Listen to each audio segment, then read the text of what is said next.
deeper than ever before. Even getting into the two-way contracts that give you depth past your top 15 guys. One, you're trying to protect the investment in your big-ticket items, your franchise caliber players, but you got to keep an eye on the future in terms of player development. That's another area where the league has really changed when you look at the makeup of these rosters.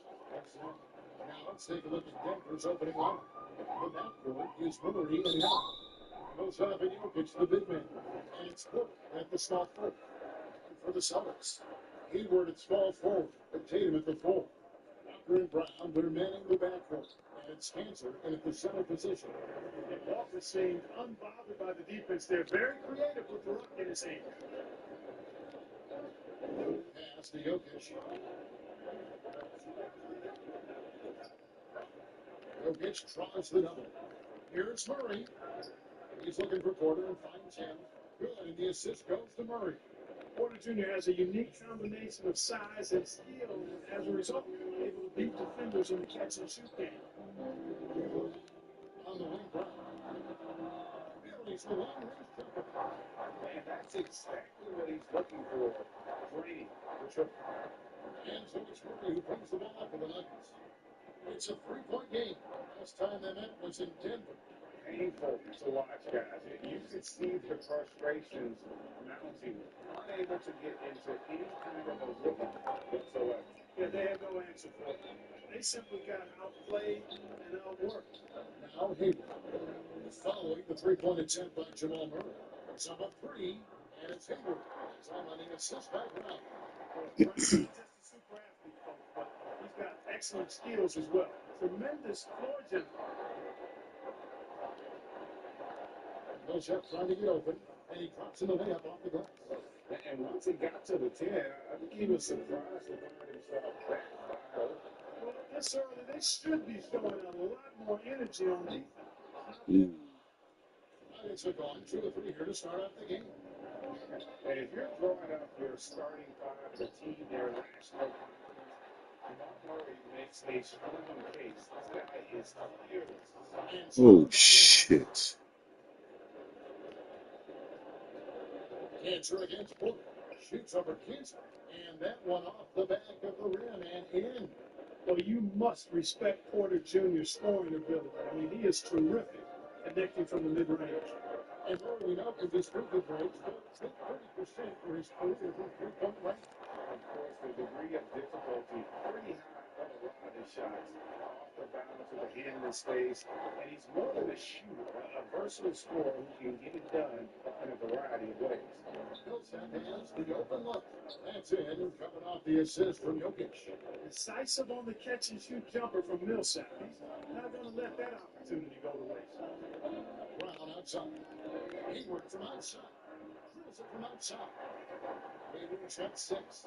Come at us, and we're coming right back at you. A little back and forth from long range. I love it. That's a terrific answer there.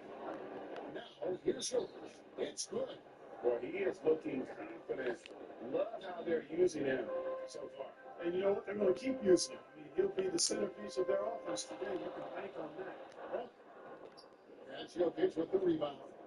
The Nuggets trail by 3. In the corner, it's Harris. Another 3 for Denver. A nice looking outside stroke by Harris. Give him room to pull the trigger, and he'll light you up from there. He'll light you up from there. You're They come in fresh off the win against the Heat. Yeah, I mean, he saw them do a little bit of everything in that game. Showed a lot of versatility. And, you know, everything seemed to just kind of flow naturally for them. Felt like they were in the groove from the opening tip.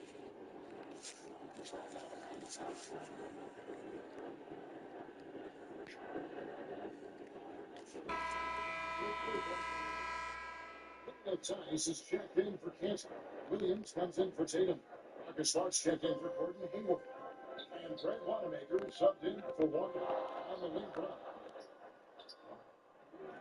And a miss there on the triple. And he didn't punish them for the weak coverage there, but they can't count on him to continue missing. Here's Craig.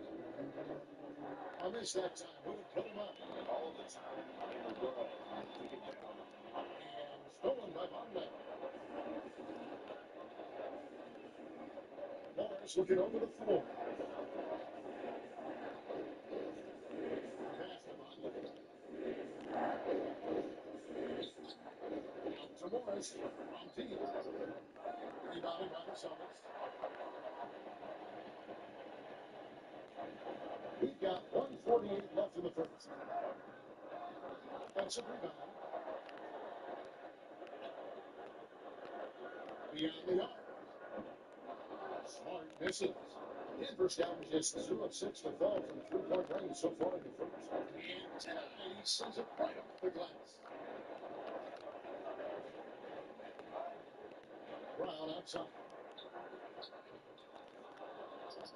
Three-pointers off the mark. Morris with the ball. Picked up by Brown. And they get it back. For Boston, they've gone just a shade under 50% of the field. 5 of 11. And God. Here's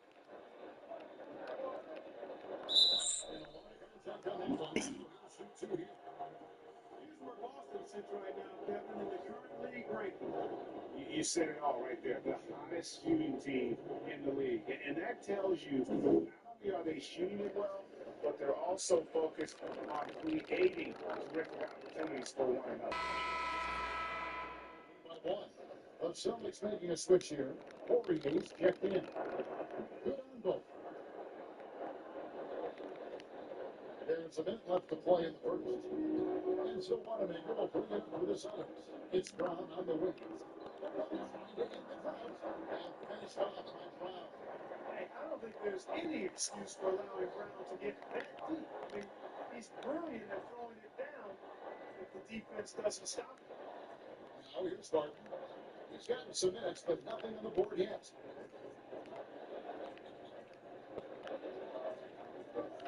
Fires high post. No good there. And the Celtics going the other way now. Here's Brown. And the layup is good. Brown's got his third basket of the night right there. Seems like you can't miss right now, guys. I mean, completely in the zone this quarter. John Plumlee. 5-second differential between the shot clock and the game clock. Barton kicks to Morris. Fires top of the key. Good. He hits the jump shot. And the lack of effort to fight over the screen there makes that an easy shot. Well, I'm going to credit the screen. I mean, that's a good, strong pick he lays there. Smart misses. It's the end of the first with the tie. These things. And the second quarter is going to be underway just in a minute.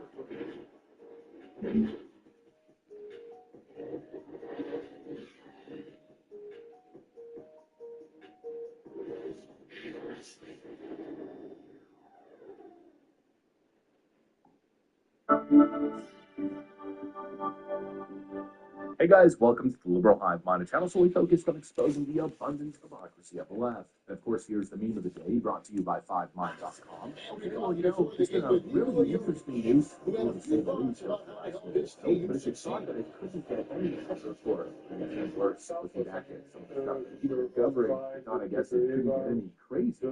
Well, it just did. We're now getting news from Trump administration has officially narrated talking about his election of Georgia. Right at the exact same place where there was a mysterious midnight nightclub and then a bunch I of can't think of a boxes Senate ballots with better floor vision or better passing ability. His positioning, his angles, his ability to use his size to maximize effectiveness. All at an elite level. Allegedly, it's a probe to fraud in the election. Let's just say we might be less Let me show you guys exactly what's going on. But first, let me give you a sponsor. This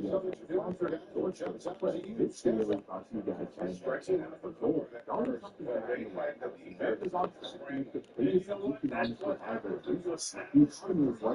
Investment pouring in confidence. And in times like these, it's important to be best proper. And that reference is where American Hartford Gold is at. Because as we all know, one of the best ways to protect your wealth is by investing in active metals that's gold. And friends, American Hartford Gold is simply the best. The base sometimes protection ratings and discounts. They have 5-star ratings across the board, 8+ ratings that are business. If you're a market leader in the space, how can Americans lock in their financial security by valuation? You'll tend to that. And I know that sounds good. Trust me, it gets even better. All you gotta do is give it time, and they'll send physical bills, close up straight to your doorstep. They even help you out of your IRA from zero hassle, just smart investing. Actually, it gets even better because American Hartford Gold is currently running a special right now where you could doesn't last forever. They're 3-2. No, still saying that the FBI is executing a court authorized where they are conducting a search. This is a satellite office for the Fulton County Elections Office. The FBI had landed on it's not giving many details, saying that the FBI is executing a court-authorized law enforcement action. No other details at this time, but we do know via sources a judge signed off on this warrant, allowing these agents, as you see them, enter this building to take items from the inside. Now, we're told that this is a sealed matter before the court, meaning details are now limited. Now, agents are looking at documents, phones, computers. We are told via multiple sources this is related to the 2020 presidential election. We don't know specifically what agents are taking to the FBI lab. And Joey just decides to do this. Part of a federal case. So then Judy punches him in the head and just like pressing it, saying, "Don't." So the FBI could go on what's known as a fishing expedition. It's likely the FBI and DOJ presented some credible evidence to the judge for the judge to go ahead and give the green light. According to the report that I'm reading, quote, it's likely the FBI and DOJ have presented credible evidence of fraud to a judge. Yeah, obviously, a search warrant like this, an FBI raid, isn't coming out of nowhere. Well, that is now that Merrick Garland's not in charge of the freaking DOJ. I gotta tell you, it's high time. It's certainly late, but better late than never. You know, people, of course, follow leftist accounts on social media, if you listen to the rhetoric coming from them, it's yet again another prime example of Trumpian fascism, right? Everything the left doesn't like is fascism as per usual. That seems to be the claim here, but I'm not exactly sure how a court-authorized warrant can now be spun as fascism. Yeah, obviously this isn't Donald Trump weaponizing the Fed against Democrats, but rather it's FBI Director Kash Patel following legal leads on potential irregularities. And you know what? The 2020 election was nothing but red flags and irregularities. For years, they wanted you to shut up and not ask questions. Don't engage in the big lie. Big lie. Are you a radical right-wing white supremacist engaged in the big lie? Well, there goes your freaking Twitter account. Yeah, obviously, that was never an acceptable standard. Or you could even argue lack of standard. You know, following the 2020 election, with multiple states going to Joe Biden by razor-thin margins, and then all the extenuating circumstances, let's say, the most radical thing that happened there wasn't the claims something might have been a mess. Well, the most radical perspective is that the American people, in this case 50% of the population, didn't deserve answers. That was so many unresolved 2020 election claims, and many of them stem from Fulton County. You know, like videos of poll workers pulling suitcases of ballots after observers left, an alleged Maine water break that was used as an excuse to clear the rooms, and the magic spike with Biden votes, giving him the exact margin that he needed in the most competitive states. Well, it's time to finally know exactly what happened, and it appears the FBI is doing exactly that. Very simply, I don't think it's a crazy standard. I don't think this is muff fascism. No, voting absolutely deserves straight answers on whether or not protocols were followed. You know, we got claims in Georgia that over 300,000 ballots were illegitimate if they were processed anyways. Don't you think when you've got poll workers acting as whistleblowers, when you've got so many data scientists saying that, yeah, this makes absolutely no sense what happened here, when you had pretty much all the election bellwethers pointing in the direction of a Trump win and then Joe Biden, freaking skeleton of a man, who didn't even campaign, who didn't even exist, he was in the basement the entire time. All of a sudden, he wins, not only wins, he wins in the most spectacular fashion imaginable, with the most votes of any presidential candidate ever. When you've got all these videos, people engaging in ballot harvesting and showing up ballot drop boxes in the middle of the night, dumping what appears to be clusters of ballots, don't you think that the American people deserve to know exactly what happened? Well, I think, again, it should be bipartisan. Absolutely, the American people deserve answers. And for so long, the left has said, well, we got all the answers. Fact check false. Fact check false. Look at all the court cases. The audits were done. Right. There were never real audits. We can't even get basic transparency from Democrats when it comes to voter registration and voter rolls. They're hiding the data from the feds. Even now, as it appears, Oregon's now being forced to purge over 800,000 ineligible voters from the rolls. We've got data suggesting people are voting in multiple states. We've got Democrats giving illegal immigrants driver's licenses and having a system that automatically registers them to vote. Those court cases were simply tossing these cases and claiming they had no merit. But when there was a true, full election audit done, looking to make sure that signatures match, guaranteeing chain of existence, never happened. And frankly, it probably would have been impossible for it. It would have taken likely billions of dollars just to get the job done because the election was, of course, not secure. Democrats worked their butts off legally and in some cases illegitimately, unconstitutionally, relative to, of course, state constitutions, to change election laws before the election, to change the way elections work and allow these mass mail-in ballots to be sent out to everybody. Hundreds of thousands of mail-in ballots per big swing state. So how do you even audit that? You then have to have every single mail-in ballot, track them one by one to ensure that the person who supposedly cast that ballot actually legitimately did. And that right there, folks, is a lot of on-the-ground work. Yeah, that never happened. A totally untrustworthy system. And really, that's been the demand since day one. Not necessarily to overturn the election just based on what partisan Republicans are saying. No, but to actually get the truth, to answer those questions. Did Joe Biden actually win the 2020 election? Well, I don't think anybody could actually answer that. Well, I know all these mainstream media characters, they all make that very definitive statement. No, no, Joe Biden won. There was no wrong.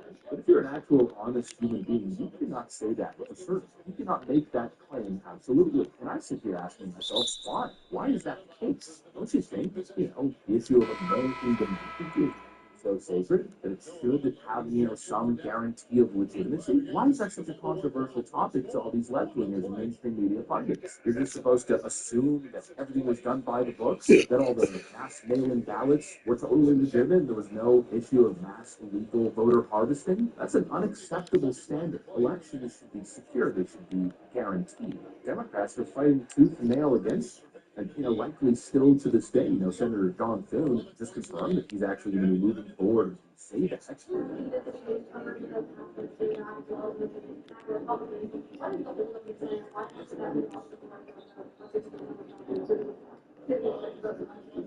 that, I've co-sponsored to say that in the past. I think my understanding is that they are still modifying the bill.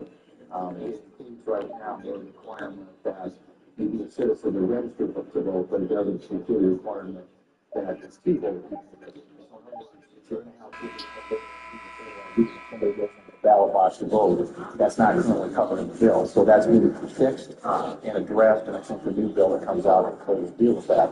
But I mean, at some point we'll have that vote. I'm for it. I think most of our colleagues in the Senate are, and I don't, haven't had consideration in the relevant committee yet.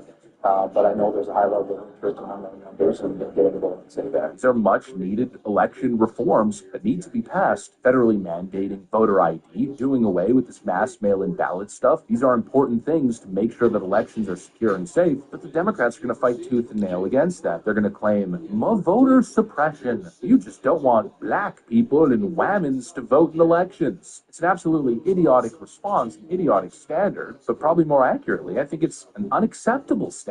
It's wrong, it's incorrect, and it's also the exact opposite. It's counter to how the rest of the Western world, the rest of the democratic world operates. Every other country has these basic election integrity measures passed by law. But the Democrats don't want that for America. Well, what does that tell you? Well, I guess we might get answers here. Let's see where the FBI raid leads to. Let's see if everything is happening above board in corrupt Fulton County, one of the places on planet Earth, and unironically rather be in a third world nation than ever go back to Atlanta. Just had to get that jab in, but let's see what they're up to in Fulton County. Let's see if it's all above board. And then, of course, let's see where the facts lead and have that conversation, everything the Democrats are seemingly allergic to. I guess we'll see. But one thing's for sure, this is not fascism. No, this is what the American people deserve. The American people deserve transparency. They deserve to understand what's going on in their democratic systems, to have faith and trust that the process is legitimate. This is going to be real interesting. Anyways, that's what I got for you guys. Thanks for watching, and I'll see you on the next one. So out there for the Lakers right now. Those jalapeno pitch to the big man. The backcourt is Murray and Harris. And Sport at the three. And the full awareness of Walker, impressive there. The ball to see him get a lot more of those opportunities. And that deficit will go away quickly if he does right. Well, I like the way he capped off that drive. One hand, oh, puck. The Nuggets trail by 7. Murray kicks to Harris. Pass to Jokic. Shoots over Kinsman, and Jokic gets it to go. The assist by Harris. Jokic has got 8 points. Surveying the floor, Gary Harris recognizes when his teammates have open looks and gets it to him. Walker dishes to Cantor. Walker against Porter. Walker surveying the floor. You look at the balance of power between players and teams play. Does it feel like the players now have more say, more control than they used to? No doubt. We're seeing more players demand trades, sign shorter contracts with opt-outs. And the irony of that is, in my era, our best the length of their contracts or the life expectancy of their careers, believe it or not. And these guys today, they understand their value. They know what they bring to the table, and they are utilizing that to the max. Is it good breath for the game? I think so. I do think most guys want to win, and they understand that their legacies are going to be defined about whether or not they win. That's exactly the look they wanted, guys. The right guy, right play, wrong result. The pass to Hayward from downtown. Gets the three-point ball. Hayward's got the lead up to 10 now for the Celtics. And that's a nice decision on Hayward's part. Good timing on the pass, and he doesn't want to waste an opportunity to bury the jump. Now, here's Jokic. Basket is good. The assist from Harris. Harris has got 3 assists now in this one. Boston leading by 8. And after establishing himself as a key player in Denver, Gary Harris has played trailing off the last couple seasons. Ready for a start, I think. I really feel like Kevin injuries have played a part, an extended cold streak, but the Nuggets did lose faith. He helped build their success over the years, and they consider him a key piece moving forward as well. And with Murray, you have an all-around scorer. Somebody who feels comfortable shooting from just about any spot on the floor, off the catch or dribble. Now, here's Walker. 8 points for him. Good on the three-point shot. Tatum's got 14 points. He's just zoned in. In most cases, taking quality shots, very much within the flow of the offense. Pass to Porter for 3.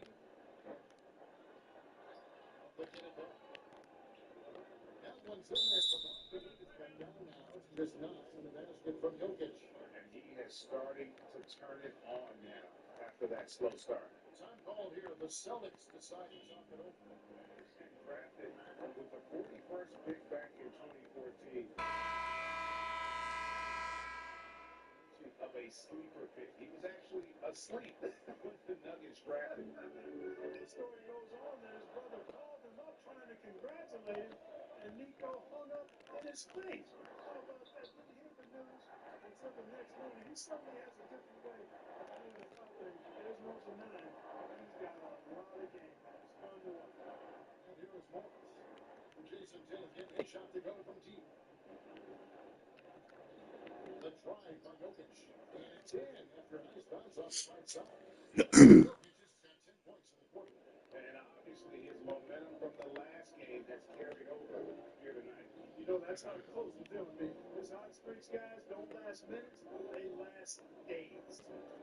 Here's Wanamaker. Still getting warmed up offensively. No scoring yet from him. Pocket 6. Back to Tatum. Lets it go for deep. And it's Denver with the rebound. And the great shooters know when they've got enough opening to go for the 3. I didn't think it was a bad choice on that possession.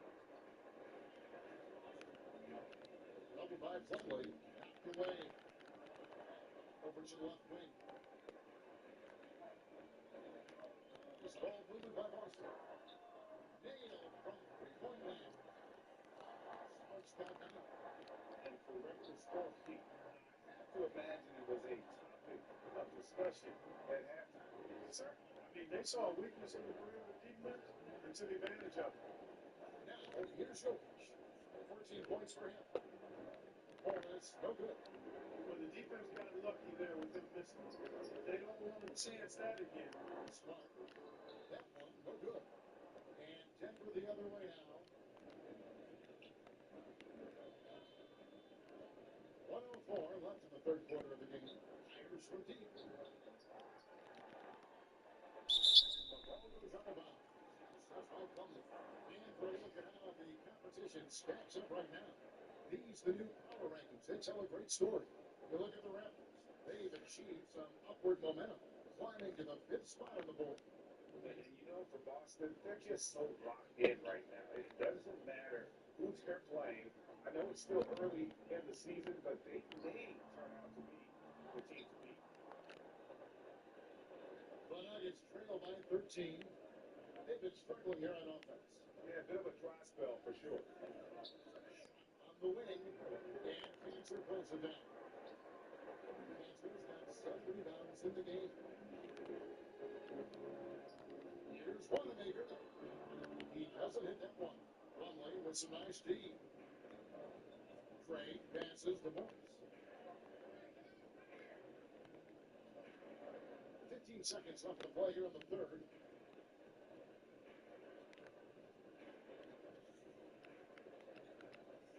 Pulls up on the wing, and he sinks that one. Wow. Back to the rim on the way. That's crazy. Waiting for him to miss.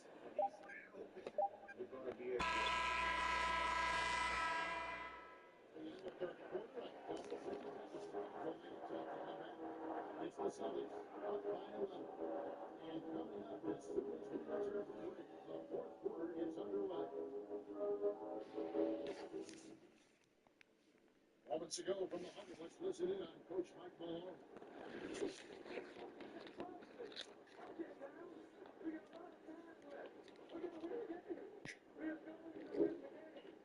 Mike Malone knows it is going to get each guy to believe in himself, believe that this still can happen. And the players have to trust each other. It's going to take all 5 guys working together to recapture that momentum. And there may not be a lot of drama down the stretch as we head into the fourth quarter, but stranger things have happened. Brown and Hayward there at the wing. Daniel Tice out there with Williams, and it's Walker in point guard. That's the Boston 5. Now here's Murray. The bounce. Boston takes possession. And that's just to have your head in the game. A different look for Denver. Millsap's checked in for Plumlee. Porter comes in for Will Park, and it's Gary Harris in for Monte Morris. Walker against Murray. Shots good by Walker.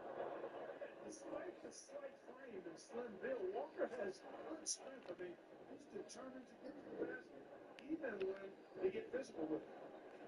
Now here's Porter. 60 seconds on the clock here in the fourth. And here comes Brown. Leading the fast break. Shots good by Walker. And taking a quick look here at the hustle stats for Boston. The activity level defensively, I've really been impressed with. They've been in attack mode on the defensive end. Another factor here tonight has been the amount of points they scored off turnovers. I love the spirit he's shown tonight, particularly on the offensive end. Well, I tell you what, the hole would be a lot deeper if he wasn't being as efficient as he's been so far. Now timeout called by Boston. Greg is a young player. One of your mentors was Brown. You have to have that kind of guy tutoring you, mentoring you as you were just getting in the NBA. I tell you, he was the consummate professional and really an incredible leader in Sanford. This guy spent an infinite amount of hours in the gym in the off-season honing his craft. First on the floor, last to leave it throughout his professional career. And that's something he had in common with all the truly greats who ever played the game. Okay, let's check in with David Aldridge. He's reporting from the sideline. Hey guys, well, I was able to listen in to what Les Stevens was talking about his players. His key message was, don't get comfortable. Those guys are going to come at us with everything they've got. Let's bring the intensity and stay focused on every possession. Kevin, back to you. Here is Porter following the bucket by the Celtics. Floats one up, and it's Murray laying it in. expect in terms of shooting the basketball. He can bring this right back into this game. Tatum on the wing. And slammed down by Tatum. I tell you, Tatum puts it all together. He is so much fun to watch. This is a player with a very bright future. Just under 2.5 minutes gone here in the final quarter. Outside quarter. Now against Harris. Kicks to Murray. Now Walker. Tatum at the elbow. Passes it to Hayward. Here's one. Inside Murray. And that one goes out of bounds. In for Daniel Tice. And Denver with the change here too. Jokic is checked in. And so it's Porter bringing it up now for the Nuggets. Trailing by 17. Murray the pass to Jokic. Dishes it to Porter. Good ball from here by the Nuggets. Celtics have gone 5 of 7 from the field since the beginning of the fourth. Strong work at that end of the floor. Brown outside. Millsap with the Ooh.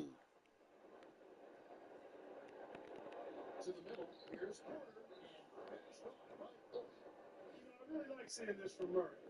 Looking to get his open teammates involved. Being a willing passer is impressive to his teammates. Now here's Walker.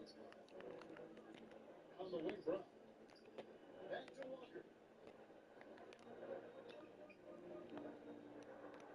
And it's set back by Jokic. Outside Porter.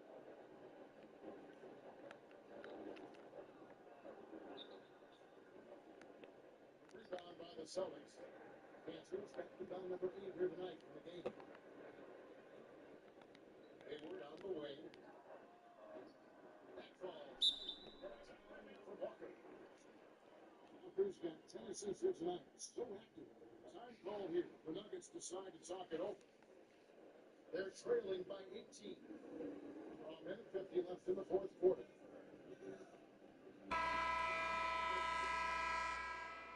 Player of the game, Jamal Murray.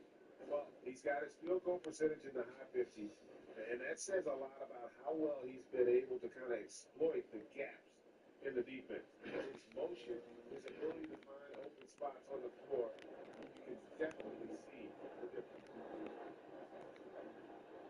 Outside Porter. Called on Paul Millsap. That is his first foul of the game. An outstanding defensive play to earn the mobile one block. And he's all over that shot, has it read the whole way, and gets the position he needs to make a play. Walker against Murray. Hayward on the wing. Left side. That's Jokic with the rebound. Jokic has got rebound number 8 now on the night. And guys, what we saw here tonight is one side having everything going for them. Huge margin of victory for the Celtics. Tonight they seem committed to the three-point shot. That was the bread and butter. Fortunately, they made enough of those, but sometimes it was quantity over quality. And a milestone win for the Trojan Hens. The first has victory total of 20 wins even. Really, they had their number this season. 2 wins, a home win, and an away win. Yeah, I thought the result might be a little different this time around, but clearly I was mistaken. Now they'll have to wait till the next game. The one player that really stands out, of course, in this one, it was a dazzling game for Jaylen Brown. Yeah, and he was relentless, nonstop energy. I mean, he just never slowed down or turned off. Looking at who's out there now for the Celtics. Poirier's checked in. Williams comes in for Tatum. Ojeley's checked in for Gordon Hayward. And it's Green in for Kemba Walker. Here's Bates Diop. Always going up for the alley-oop here. There's 47 seconds left in the fourth quarter of this one. Brown feeling it out a bit. Pass to Ojeley. outside, Green. Shot clock at 6. Here's Brown. Good as Green picking up the assist. And you can sense that these fans, these players, they are ready to celebrate. And I think they can start that celebration right now. I mean, what a terrific team victory. Here's Craig.